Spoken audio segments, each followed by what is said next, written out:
Next हमारा topic है properties of material based on the interaction with the light. Light से जो interaction होता है ना, उसके बेस पे हम ये प्रॉपर्टीज पढ़ेंगे। कहते हैं different material interact with light differently. सबका बिहेवियर लाइट के साथ अलग अलग होता है।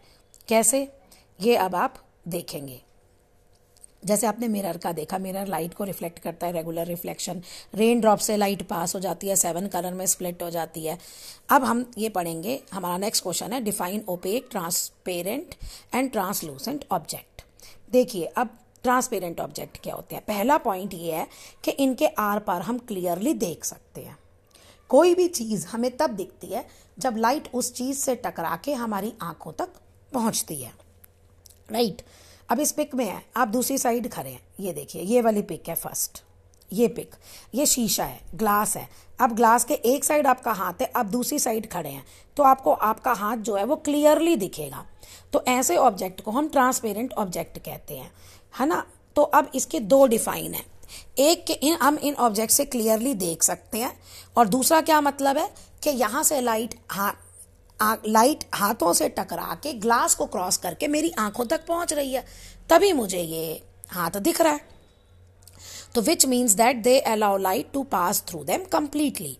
इसका मतलब है कि लाइट जो है उनमें पास हो जाती है।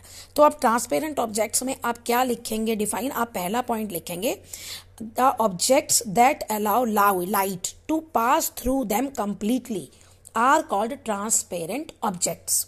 दूसरा पॉइंट लिखेंगे we can see through transparent object.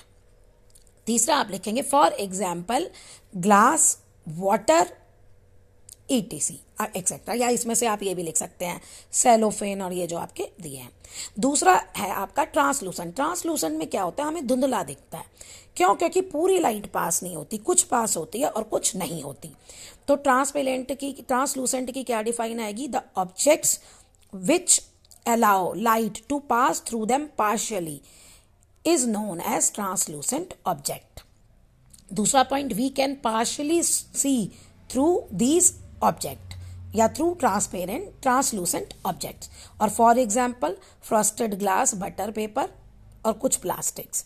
Next है ओपेक। ओपेक में थर्ड देखो, हमें बिल्कुल भी नहीं दिखता, यानी कि materials which do not allow light to pass through them at all are called opaque objects. दूसरा point, we can not see through these opaque objects at all. और फॉर एग्जाम्पल वुड, मेटल, ये सारा आपका opaque object. Next है आपका formation of shadows. Shadows कैसे बनती हैं, जो पिक में है। देखो शेडोज तब बनती हैं जब कोई भी लाइट के रास्ते में ओपेक ऑब्जेक्ट आ जाता है। अब ओपेक ऑब्जेक्ट से लाइट तो पास होगी नहीं, तो लाइट का रास्ता रुक जाएगा। तो जितने पोर्शन में लाइट के रास्ते में वो ओपेक ऑब्जेक्ट आया, उतने पोर्शन में क्या बन जाएगी, शैडो। शैडो के लिए स्क्रीन होना जरूरी है। अब ये देखो, while standing out in a sunlight, अगर आप सनलाइट में बाहर खड़े हैं, you must observe your shadow, तो आपने अपनी शैडो देखी होगी। तो कहते हैं why do shadow form. Next question है how do shadow form. A shadow is made when an object, यहाँ पे आप ऑब्जेक्ट, ओपेक ऑब्जेक्ट लिखेंगे। Opaque object blocks light. जब शैडो का रास्ता कोई ऑब्जेक्ट रोक देता है तो शैडो बनती है। ट्रांसपेरेंट की कोई शैडो नहीं बनती अगर आप ग्लास रख देंगे, क्योंकि उससे लाइट पास हो जाती है। It is always formed on the opposite side to the source of the light. जिस भी डायरेक्शन में सोर्स है ना, उसके अपोजिट डायरेक्शन में ये बनेगी।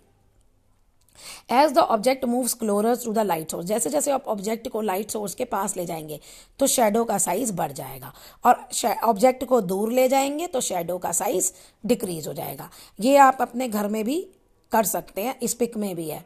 घर में आप टॉर्च लेके बुक रख दो अपनी टॉर्च के आगे, और फिर बुक को दूर लेते जाओ तो आप शैडो का साइज नोट करना।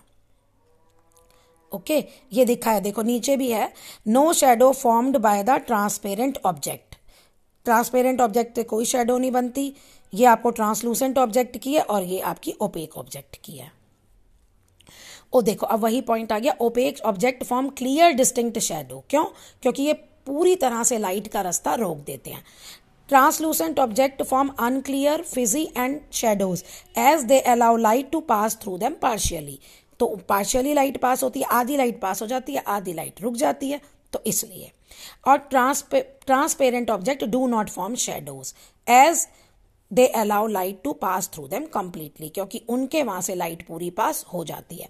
अब आप एक और काम करना, जो डिफरेंस बिटवीन ट्रांसपेरेंट, ट्रांसलूसेंट और ओपेक ऑब्जेक्ट है ना, उसमें ये भी पॉइंट ऐड कर देना, 3 पूरे पूरे ऐड करना, सिंस दे ब्लॉक। क्योंकि क्वेश्चन ये भी आ सकता है, why opaque object form clear and distinct shadow, why transparent objects do not form any shadow.